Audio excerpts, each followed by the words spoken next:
The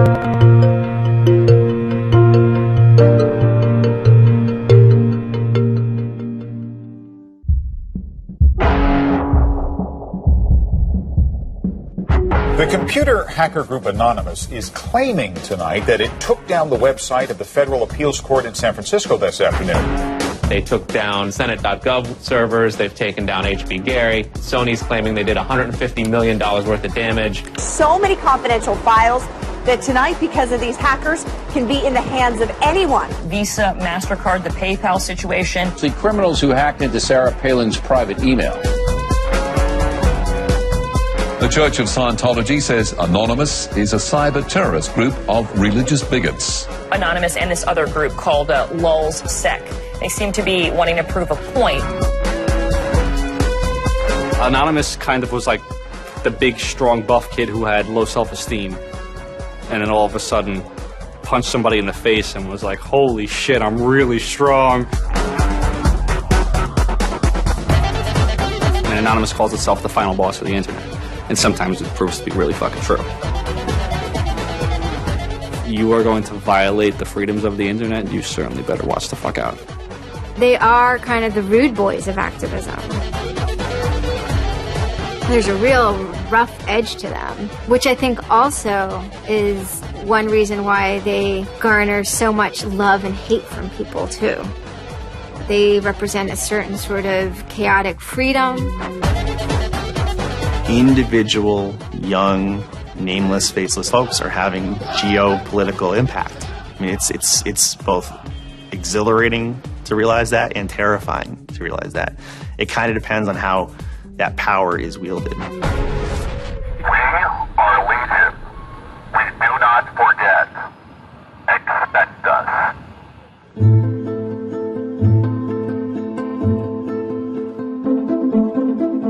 We stand for freedom. We stand for freedom of speech, the power of the people, the ability for them to protest against the government, to right wrongs. No censorship, especially online, but also in real life.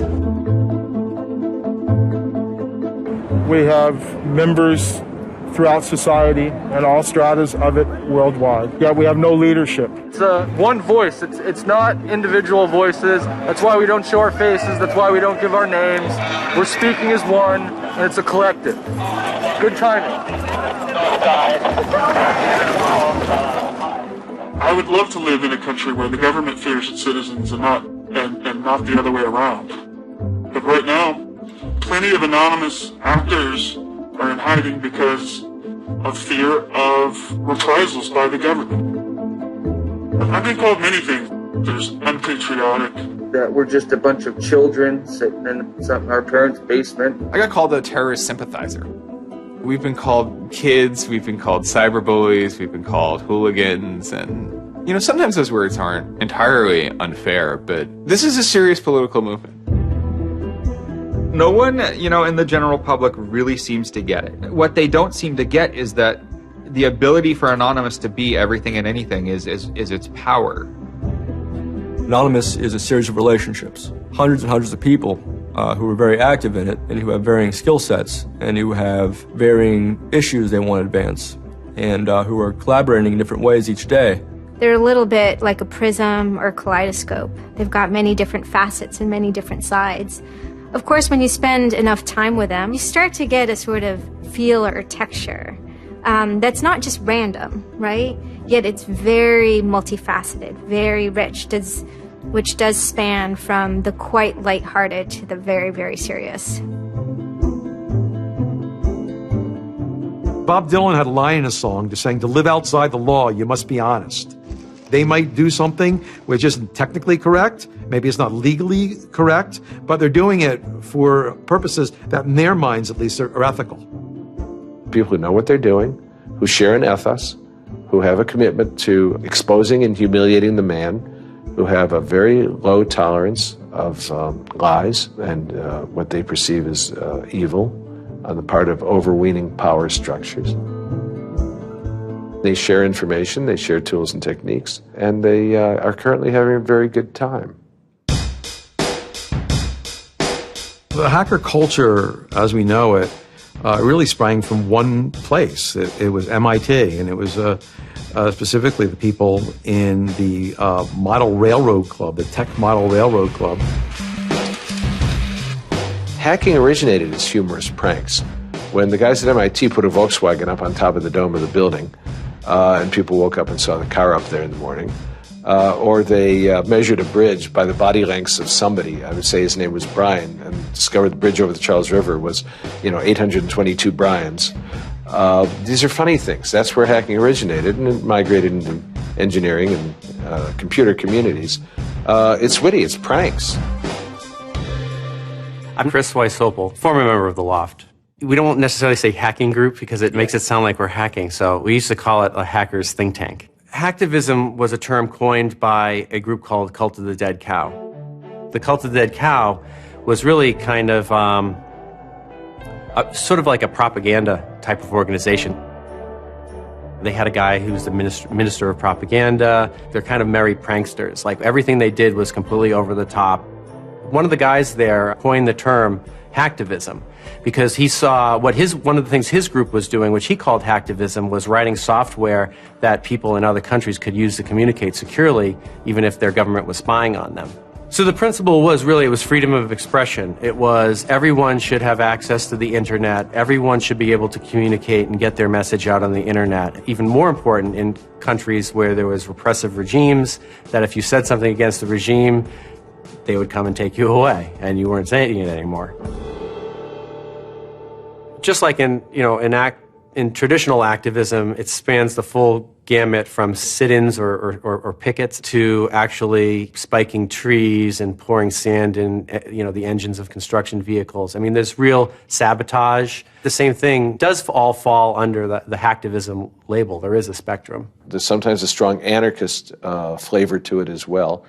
It's resistance to authority and those who would impose groupthink and group behavior on people, which was rightly perceived to be a consequence of the digital revolution as it was used by people in power to do hacking on behalf of righteousness and to redress the grievances of the world. Lance lowered Don Quixote on his horse, nag though she was, flying at the windmills of modern life. Anonymous grew out of what's known as 4chan. And essentially, this is just a website where people can upload images and you don't actually give your name. It's just sort of anonymous. When you look at 4chan, you're often surprised because it looks like a site from like 1995 or something. The idea is very simple. You post a comment and you post a picture. And you can post under your name or anonymously.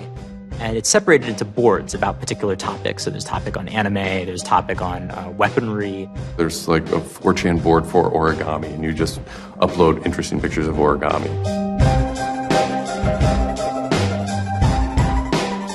And then there was a group called the B board, which essentially was for like anything goes. The first time anybody goes on B, it's kind of an instant revulsion. Because there's never a time that you go on there where you don't see something horrible. That instantly puts off a lot of people. The idea is post something that can never be unseen. Half of the posts on B are there specifically to make people not want to come back to B. It's what you get when people are allowed to express themselves with absolutely no restriction whatsoever. It's the kind of sum of human imagination, and people can get together and think together without any limits or parameters. It's the most vile, disgusting, and funny thing on the internet.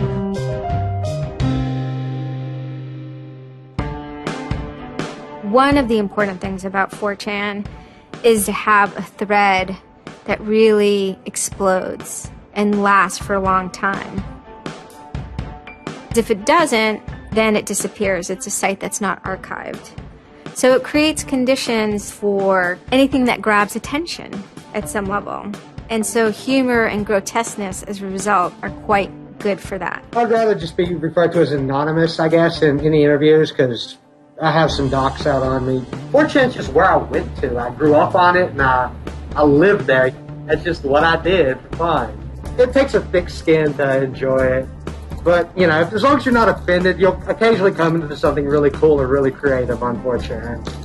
I think the most interesting thing about it is how you can watch memes evolve.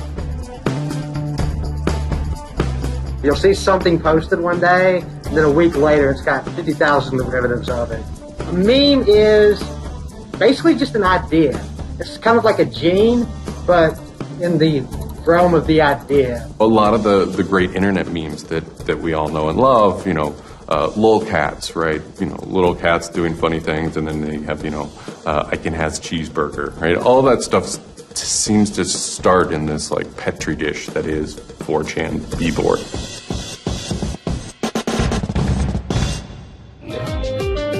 Say it publicly and your insane chocolate rain. Name any meme from the last about 6 years, and I'll bet you either in its first posting ever was on 4chan, or at least one of its earliest revisions that became what it was on 4chan. I can see the food situation is so we'll be on our way. It's basically the best breeding ground for internet culture, as far as I'm concerned. With your neighborhood insurance rates, chocolate rain. 4chan is also very known for acts of trolling. Trolling is a fucking art. Trolling is getting the person you're talking to get as pissed off as they possibly can, and for no reason except for your own enjoyment. Maybe you're trying to illustrate a point, but it's mostly for your own enjoyment. For them, it's funny that like people think the internet is serious business, and if people think the internet is serious business, it's a troll's job to make their life terrible.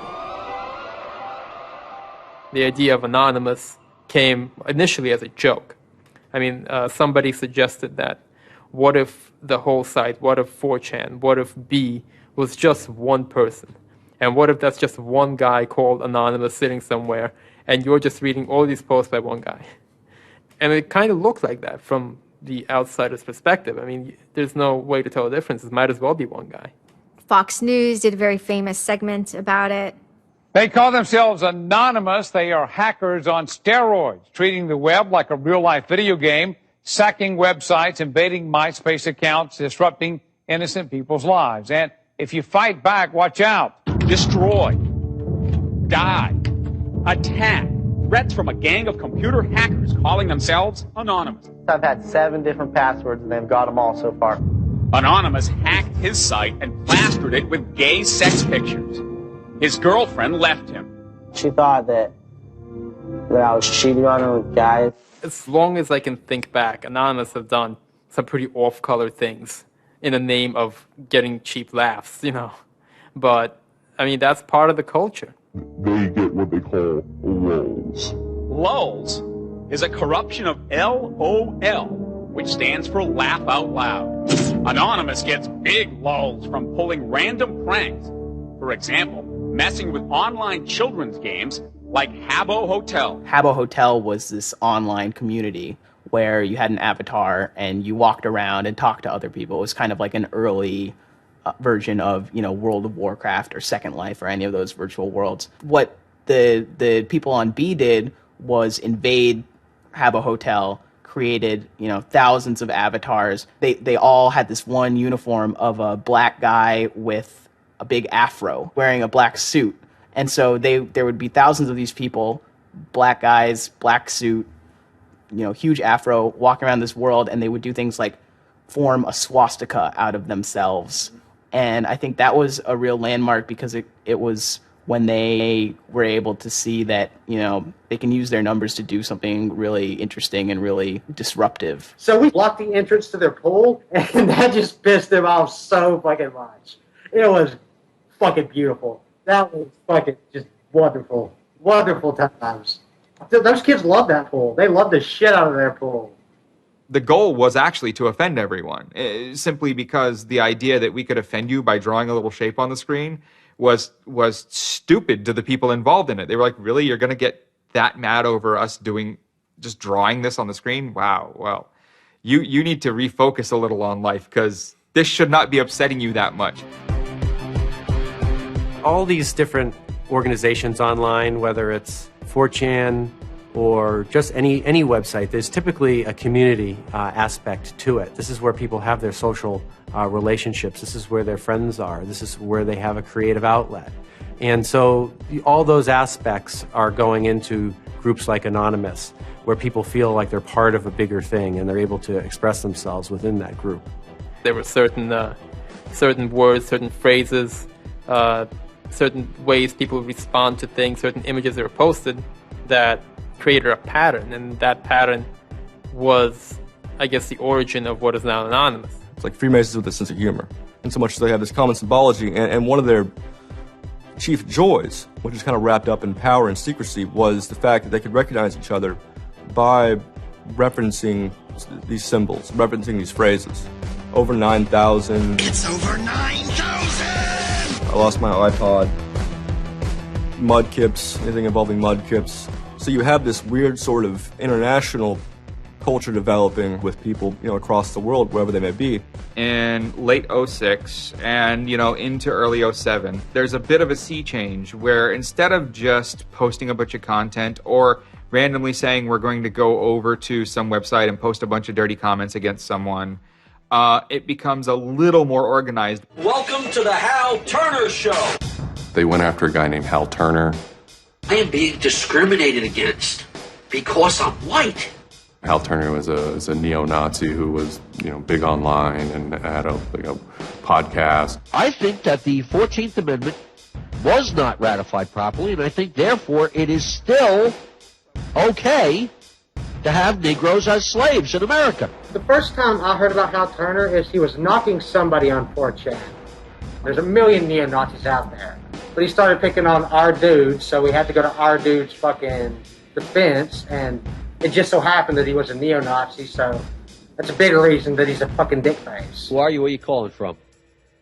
Hola, this is Pedro. Spick, don't call. Diego. He was just a horribly racist radio personality who seemed to handle it well when you called in. Like, he could handle being berated by Anonymous. And that made it very interesting. It made it a bit of a challenge. It wasn't some guy who just either crumbled or stopped answering the phone. It was a guy who would yell back.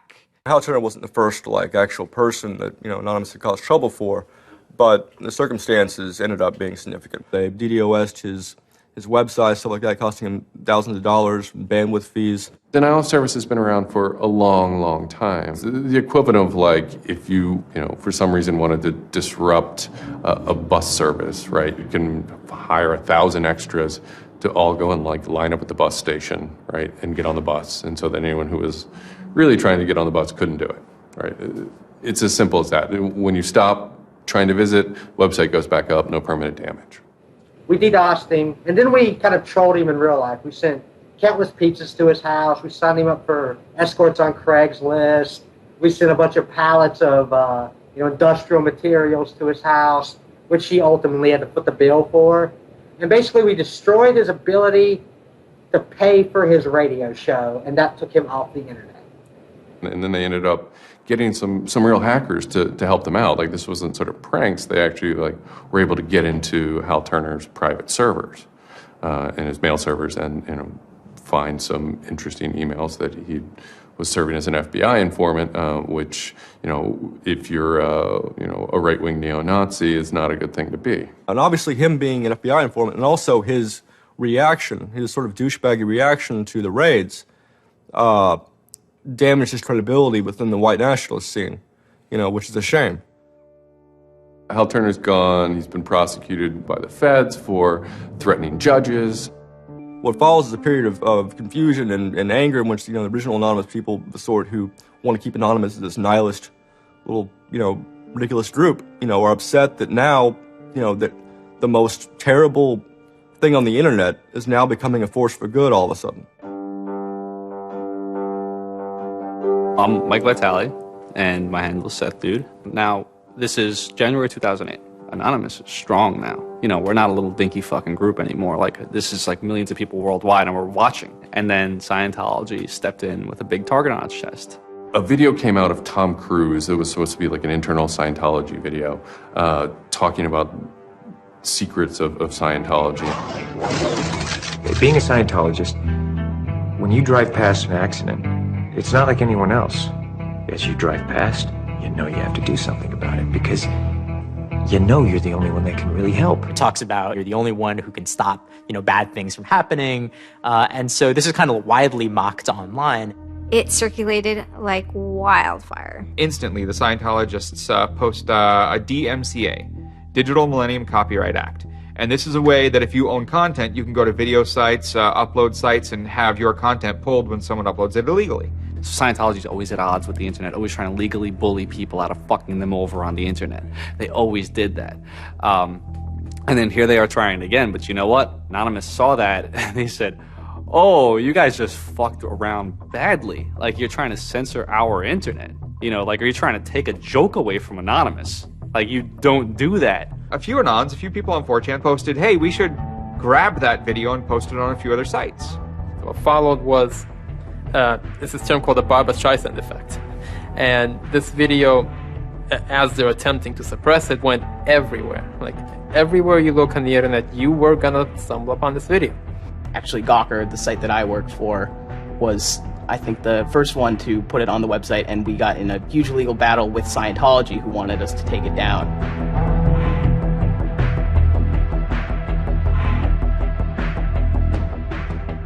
Scientology is an interesting target because in some ways it's the perfect inversion of what geeks and hackers value. At so many different levels: science fiction, intellectual property, discourses of freedom, science and technology. It's very proprietary. It's closed.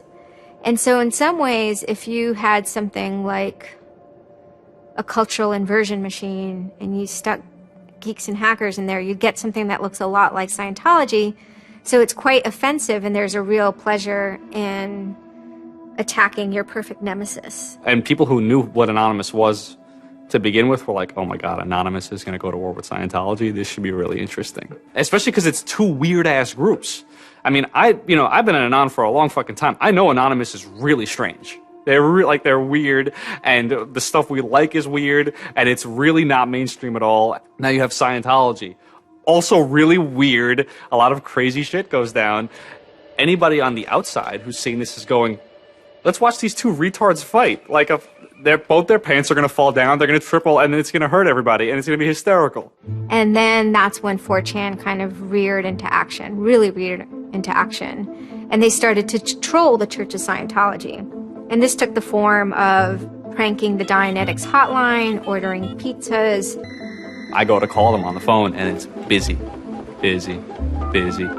And that's their main fucking Dianetics hotline. Their Dianetics 800 number, you can't get through because Anons have completely fucking clogged it. And just probably saying stupid shit. The whole idea was just you call them just to keep them on the phone. What's an Elron? How do I Dianetics my face? They were not expecting that, and they couldn't handle it. I'm Brian Mettenbrink.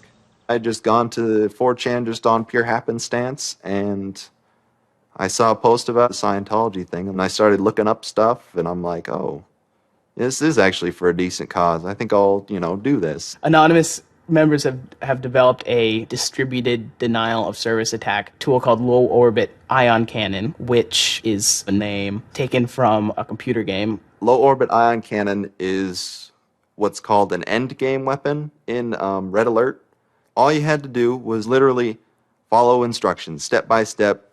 You do it, you put it in the site, you see that the IP is correct, you make sure that all these settings are good, and you hit the button, and off it goes. And what it does is it tells Scientology.org, in this case, it tells them to send their website to my computer about, I think it was 800,000 times in a weekend, and I'm pretty sure I probably took it down myself a couple of times. It felt like you were making a difference, just you yourself, and you didn't even have to leave your home, And one of the guys said, we need to make a video. We have to make a video. Hello, leaders of Scientology. We are Anonymous. When the video came out on January 21st, that was one of the first times that Anonymous, as a culture, started referring to itself as Anonymous as a movement. That video probably changed everything. We are Anonymous. We are Legion. We do not forgive. We do not forget. Expect us.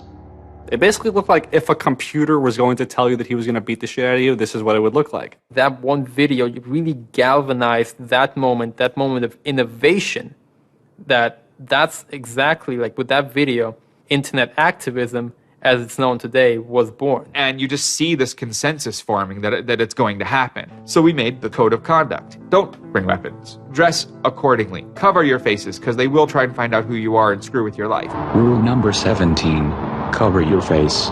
This will prevent your identification from videos taken by hostiles. Scientology has a history of harassing, stalking, and just generally doing horrible things to its critics. So people needed a way to hide their identities. A lot of people had very legitimate fears. They don't want to be followed home. They don't want to be stalked. They don't want to put their families and themselves in danger. Everyone was going, well, we're going to wear a mask. What's the only fucking mask that we all already know or have a joke about? And it's the Guy Fawkes mask. You see the movie V for Vendetta, the ending scene where everyone's wearing the Guy Fawkes mask. That is very reminiscent of what Anonymous thinks Anonymous is.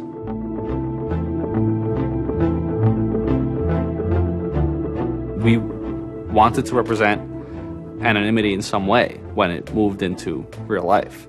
I think that the Guy Fawkes mask was one of the most natural things to happen. It is the idea that none of us are as cruel as all of us. You have this massive crowd of people who are anonymous that is going to fight against a bigger thing and win. Even after watching the video, it's like, yeah, this is great, but who's actually going to do it? Who's gonna step up? Are people actually gonna get out of their house? And I guess we were really affected by the stereotype of that whole community, they're being internet nerds, that too afraid to leave their mom's basements. No one thought that they were gonna come out. This is me on the way there. I haven't slept. I'm very fucking tired. And I remember going to the park that day, and it's really fucking early in the morning, which I thought was a bad idea. And I'm smoking a cigarette, and I'm looking around like, where the fuck is everybody? There's nobody here. So here I am, sitting in Bryant Park, waiting for the other announce to show up. I remember thinking like, oh fuck, like, am I gonna be the only one in the park? Am I gonna walk to Scientology with fucking 6 or 7 people? Which totally defeats the entire purpose of this, because now they could single me out, Then I get up and I start walking around, and I see there's a lot of green balloons over there for some reason. On the other side of the park, there was like fucking 200 people. There was Guy Fawkes masks everywhere, and I'm like, holy shit, this is huge. There's a fucking lot of us. That's pretty good. I had no idea how many Anons there were until we started moving. And it just fucking got bigger. I remember walking through Times Square, and everybody in Times Square was an Anon. This is like a fucking 1,000-person per fucking minute foot traffic area. And everywhere I'm looking, I'm seeing fucking Anon symbols. It was fucking wild. It was really wild.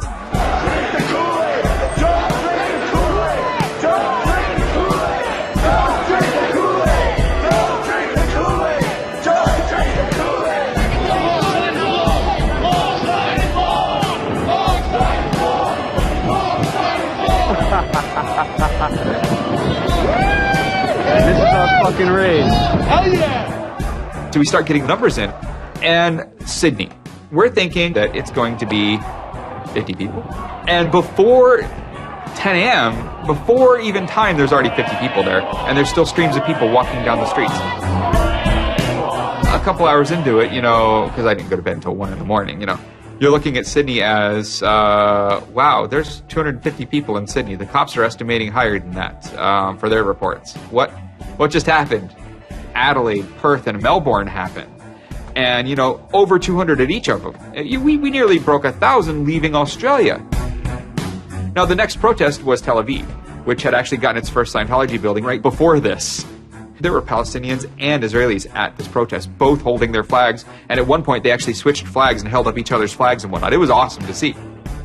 I call our guy in London, Britanon, and I say, hey, what's going on there? And he's like, did you just get out of bed? I said, yeah, I haven't even turned on the computer. I just figured I'd call you. And he said, we've got 600 people, and the cops are really, really mad at me. All the major cities were having hundreds of people come out. It was massive. Clearwater had like 300 people. I don't think anyone beat out LA. I think LA had over 1,000 people.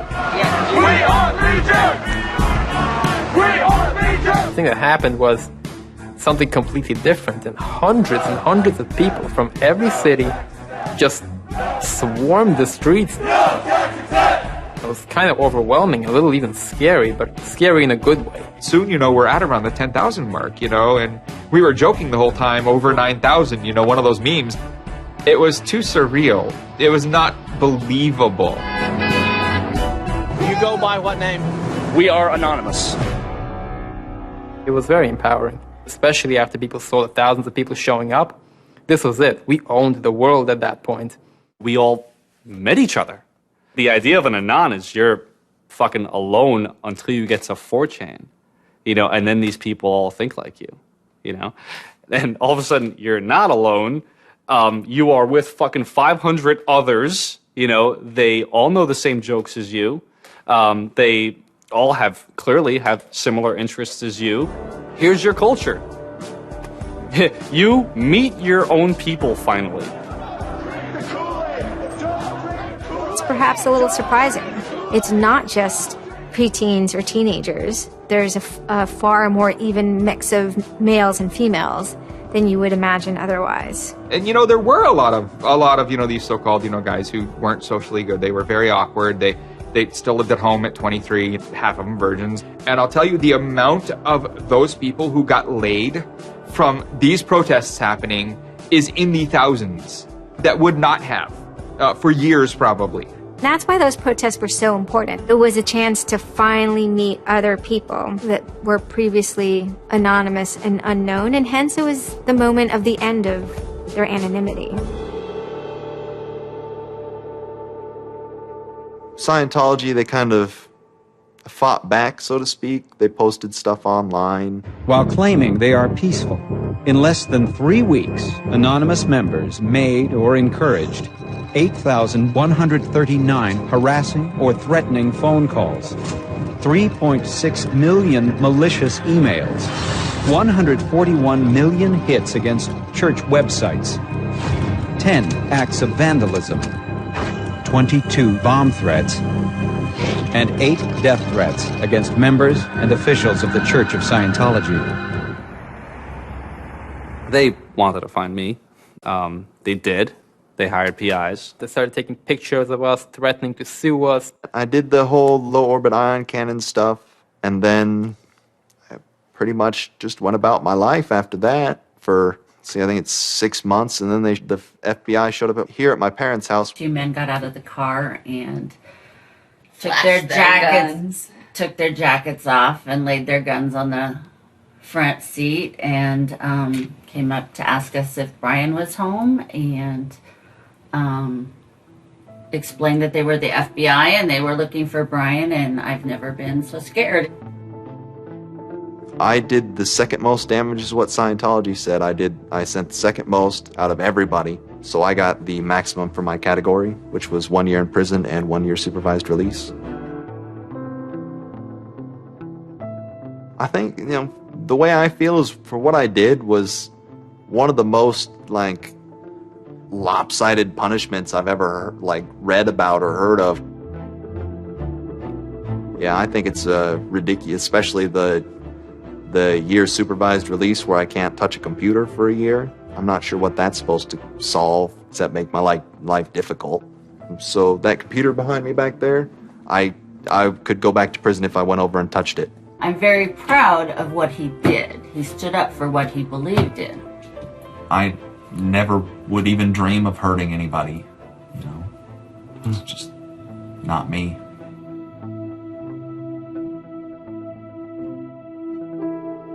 Prior to Anonymous, critics of the church still had to be very, very careful because of the aggressive lawsuits that were launched against academics, journalists, and other critics.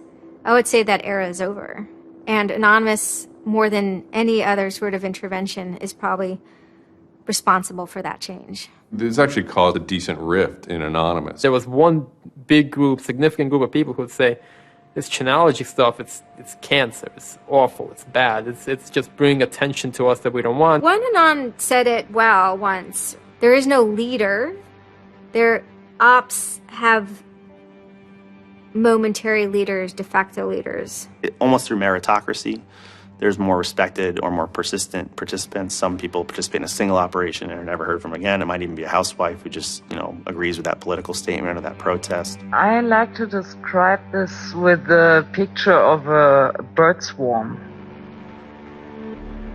Everybody's flying very, very quiet. Suddenly, one bird flies into the other direction and the mass fly into the same direction, following that person. It's totally okay to say, I'm sorry, I don't take part. When Chronology was running full force, it was like a kid stretching for the first time and actually seeing the real power. If you had asked me all throughout 2008 and most of 2009, is the politics of Anonymous always going to be sutured and hinged to the Church of Scientology? I would have said yes. And it became unsutured, unhinged, when a different political wing was born in 2010.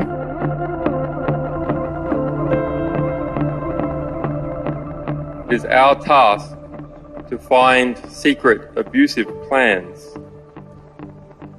and expose them where they can be opposed before they are implemented. The interesting thing about someone like Assange is that he actually also sprang from a hacker culture. It's a mentality of spreading information. Julian was Mendax.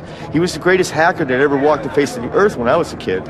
I mean, they rumored he could move satellites around in space by hacking into NASA. Maybe it never happened, but it was a myth that kept young kids like me wanting to plug a computer into a modem and see if I can move some satellites around. WikiLeaks is an instantiation of the hacker ethos. Truth wants to be free, and we want to liberate it. WikiLeaks released a huge trove of diplomatic cables. There was a lot of controversy from every quarter of society. The WikiLeaks website released nearly 400,000 secret U.S. files on the Iraq War late today. It was the largest leak of classified U.S. files in history. There was one particular moment that really sparked the fire, and this was when PayPal, MasterCard, and Amazon pulled services for WikiLeaks. So all of a sudden, there's no way to actually process donations to WikiLeaks. And then people went and found neo-Nazi groups. Visa and MasterCard were perfectly fine with you being able to PayPal, being able to make donations to them.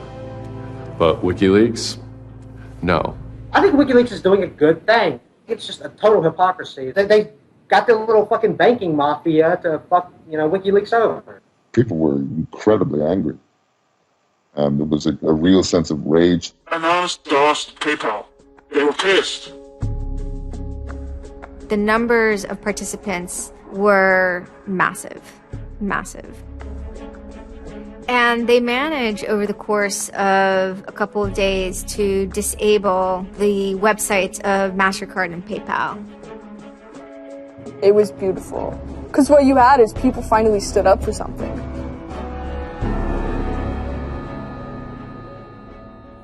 My name's Pete Fine. You can call me an internaut or a hacktivist. Telecomics is an ad hoc cluster of volunteer net activists who have spent much of the last year trying to keep the internet running in the Middle East. In kind of the lead up to the Egyptian revolution, we would tweet on people's behalf. We would get people from Egypt who were unable to access Twitter on their own on our IRC network, and we would take reports from them and tweet them out using our account to kind of help them get the word out about what they were experiencing. Some of this shit is personal.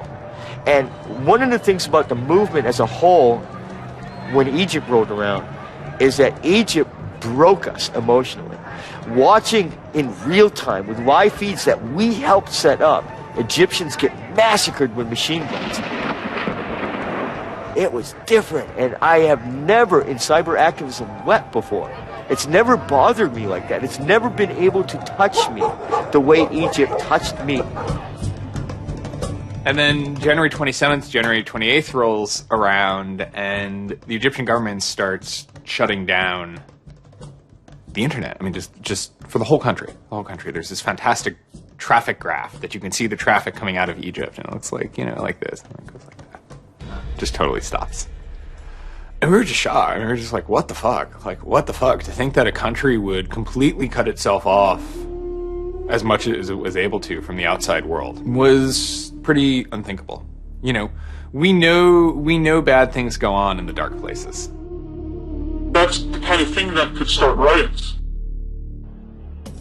I think when Mubarak did what he did, I think it really upset people here as well as in the Middle East. I put myself in their place, and I found myself in a desert of nothingness because he just wiped out everything that my world incorporated.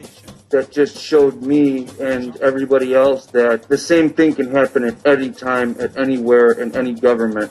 Anonymous and the people on the internet stood up and said, go fuck yourself. You want to shut down their internet? Fine. The people on the internet will show them how to turn it back on. A lot of my friends helped with encryption, helped people on the ground in those countries validate SSL keys and certificates, and really showed them how to subvert their government and become free. And then Telecomics started to tweet connections to the internet, dial-up connections. In Egypt, the care package we put together included some kind of our comms information, the ham radio and dial modem details. In total, we helped coordinate and run about 500 dial-up modem lines. We also Googled up treatments for tear gas and other kind of basic medical treatment and found folks who could translate that into Arabic. Sort of put this together in a nice one-page PDF and fax, and off it goes. President Hosni Mubarak has decided to step down from the office of President of the Republic.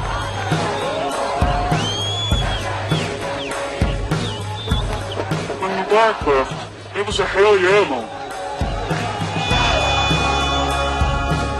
People can rise up. People can make a change. And I think for a lot of people in America, it was the first time they had seen people rise up and take down their government and say, we're sick of this shit.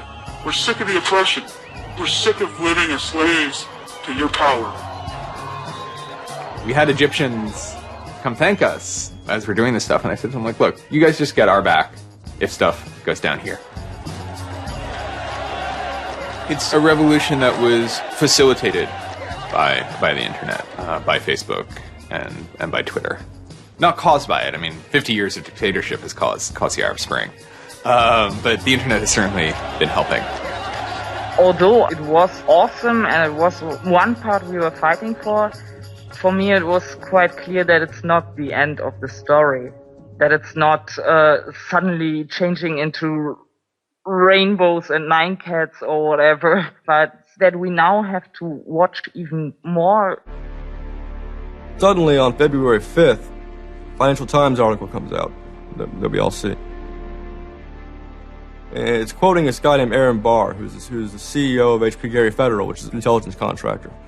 And Aaron Barr is telling his Financial Times journalist, Joseph Min, that he's been secretly monitoring the AnonOps server where all this is going on, and has done so for several weeks, and using his own custom brand of information operations techniques, has managed to identify the alleged leadership of Anonymous, including 25, quote, lieutenants, unquote, some sort. We have to see this document. Everyone wants to know. We don't need to destroy him. We don't need to destroy his company. So they get it. It was unbelievably easy to get into that network. Now, to put that in hacker terms, Anonymous is a hornet's nest. And Barr said, I'm going to stick my penis in that thing. The HB Gary hack brought about 70,000 emails. Probably the most important ones had to do with a proposal that HB Gary had already formulated. It was packaged up as a nice PowerPoint presentation. Kind of act as privatized agent provocateurs, where they were going to discredit WikiLeaks. HB Gary was proposing submitting fake documents to WikiLeaks, and then when discovered as fake, the error could be called out and it would discredit WikiLeaks. Right. So there's a lot of like specifics that I can't talk about. So let me try to answer that though in a general sense. Well, first of all, it's probably no surprise to anybody. I'm not a big fan of WikiLeaks. I think that the broad purpose of trying to get as much information, proprietary or classified information for the government, expose that, is an extremely destructive and dangerous purpose. The proposals involve conducting information war on WikiLeaks and its supporters, creating dissension within WikiLeaks, DDoS attacks. You also wanted to launch cyber attacks on WikiLeaks infrastructure to get information on document submitters. One thing I guess I want to make sure is clear is, none of those activities had actually occurred. In business, there's, when you start proposing or thinking about an idea, there's a brainstorming phase. And somebody says, well, what if, what could we do? What's theoretically possible? Well, still, this was an idea. This was proposed. This was something that you thought about. Right. They also wanted to go on a campaign kind of targeting Glenn Greenwald, who's a reporter for Salon, who's an outspoken kind of critic of the government and supporter of WikiLeaks. It seems like you're trying to attack a journalist here. Yeah, and I don't want to talk too much more about Glenn Greenwald, but other than, what I previously said is, there was never an intent to attack journalists, not on my part. Nor I guess I should say I should generalize that and to say that I would never just outwardly attack a journalist, other than if I felt that there was a journalist in my mind that was acting unethically. That's a fair game for having a public discussion about. They were walking a very fine ethical line at points, and in many cases, the mass opinion is, no, they stepped well past it. I will not support broad theft of information released to the public, because that's nothing but destructive. If somebody has information that's been stolen from them, and whether or not WikiLeaks encouraged the theft of that, or whether or not it was just put in their lap, still they're threatening to release the information that is the private property of another organization. So your choices are to just allow that to happen, or to try to stop it. How offensive is too offensive? We've certainly seen a lot of strategy coming out of governments across the world now saying, publicly admitting that they need to develop better offensive strategies in cybersecurity, because defense as a whole, it isn't enough. It never is enough. In the court of public opinion, that took H.B. Gary quickly from being a perceived victim to being a perceived villain themselves. It was becoming harder and harder to distinguish the good guys from the bad guys. And then, kind of seemingly out of the blue, there was something by the name Lulzsec that sailed into the seas. Lulzsec, it's sort of a group, mostly from Anonymous, who, large part of the same people who hacked H.B. Gary. And they decided to form this little group and just carry on operations sort of outside of the purview of Anonymous for a while. They hacked whatever they wanted, they released whatever they wanted. It's almost like they had no rules. They just said, this is what we're going to do. We're going to stir up the cart. We're going to make some trouble. We're going to make some waves. And they did.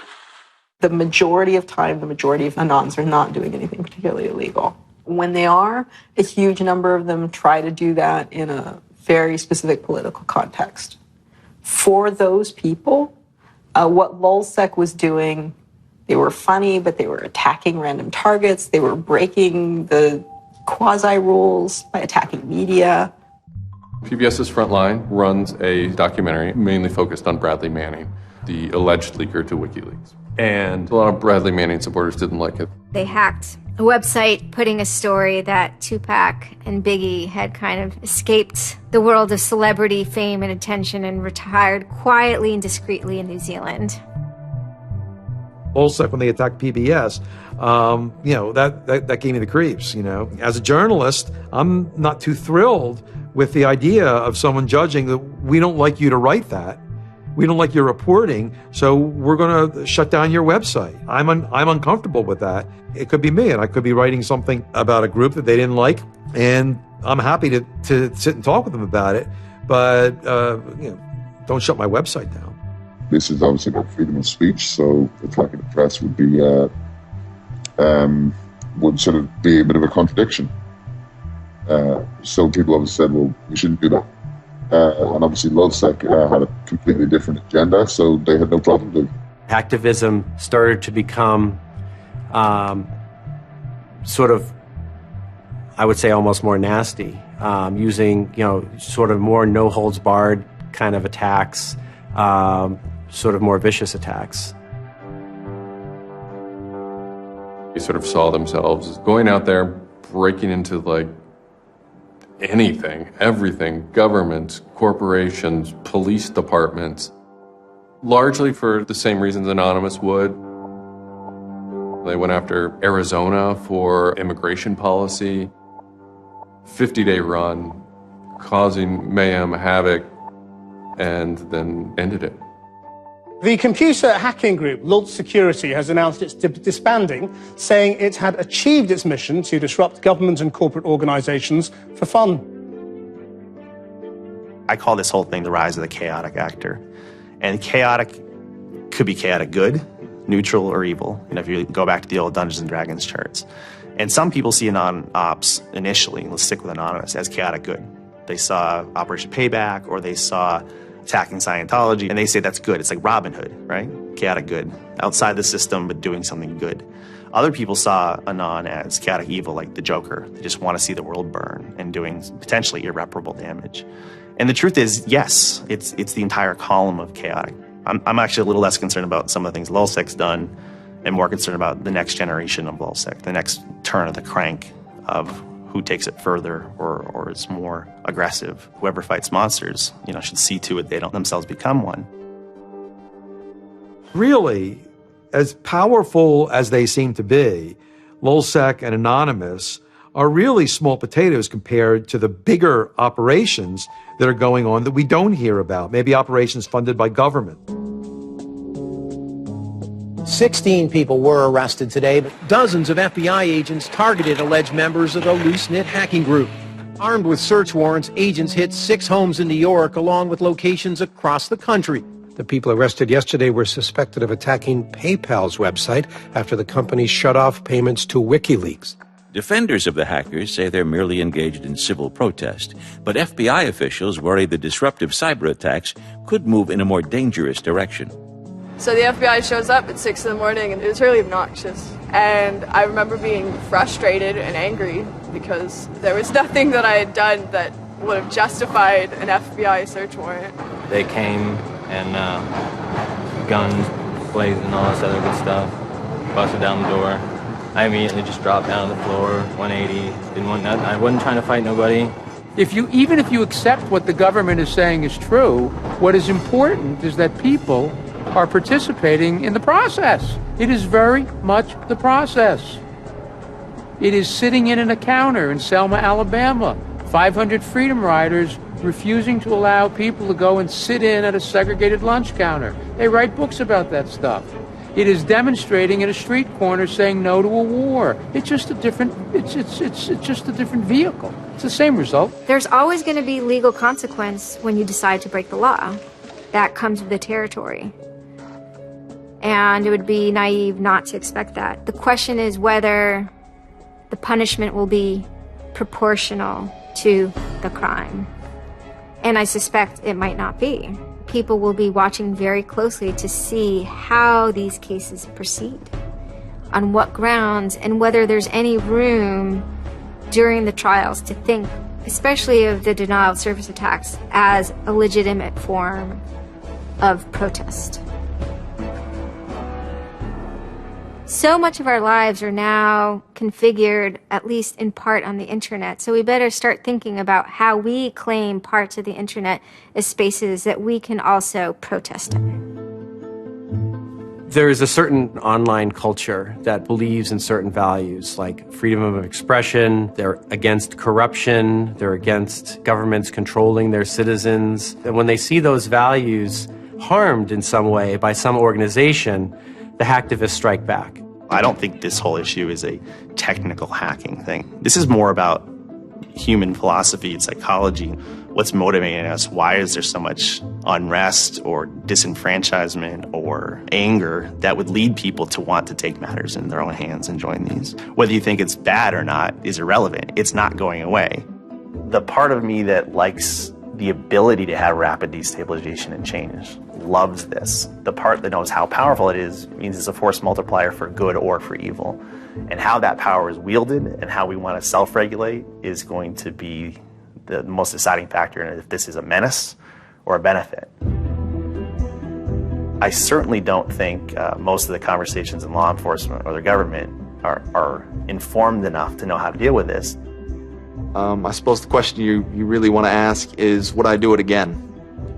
And honestly, after thinking about it, I felt that I did what was right. I had a belief, I still do, that what I did was the right thing, and hopefully someone got some good out of it.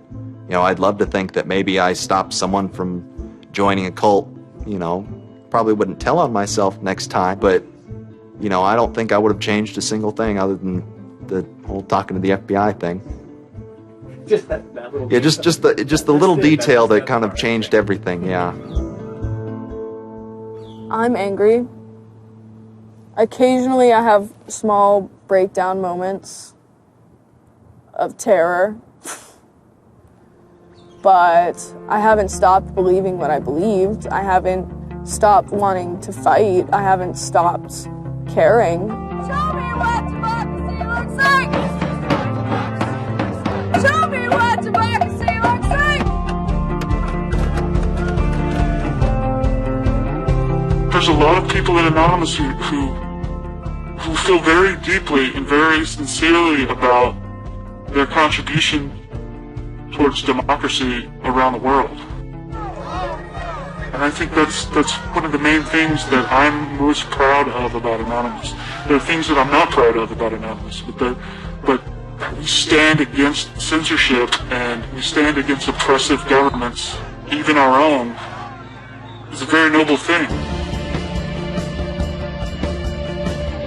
And history teaches us that change simply doesn't come with flowers. It doesn't work. If they say I'm a criminal, then, well, then I will be one. I don't care if you're a Democrat or a Republican or an independent or if you like Ron Paul or if you worship pigeons or Scientology or if you're Catholic or atheist or Methodist. I don't care about that. Your opinion matters. I don't care if I disagree with it. I don't care if I hate your guts. Your opinion matters.